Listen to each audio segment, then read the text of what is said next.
Hey everyone. So, today I want to dive into this whole world of closing costs when it comes to buying a house. It's one of these things that can catch you off guard if you're not prepared, so let's break it down. First off, what are closing costs? Well, they're essentially a bunch of fees that you'll encounter when you're finalizing the purchase of your new home. Here's the thing, they're not just one fee. They're a collection of charges from the different players in the home buying game. How much are we talking about here? On average, closing costs can sum up to about 2 to 5% of the cost of the house. And that's not pocket change, which is why it's crucial to factor them into your budget from the get-go. Who pays these costs? Well, sometimes you can negotiate with the seller to cover a portion or even all of the closing costs. It's all about your bargaining power in the deal. Alright, let's unpack what these costs actually include.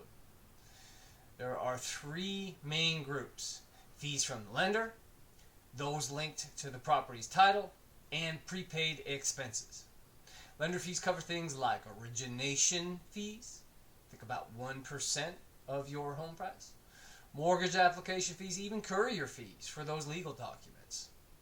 Then there's appraisal fees, there's credit check charges, survey fees, and points that could potentially lower your mortgage cost. Moving on to the title fees, these include expenses for title searches, title insurance, which safeguards both you and the lender, recording fees, and closing fees, which are handled by companies like title or escrow companies.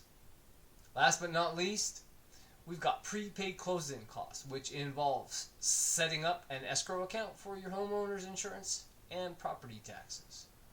You might also need to prepay mortgage interest, cover association fees if you're moving into a condo or an HOA community, and sort out insurance and tax payments ahead of time. And these are all going to come out in your closing costs.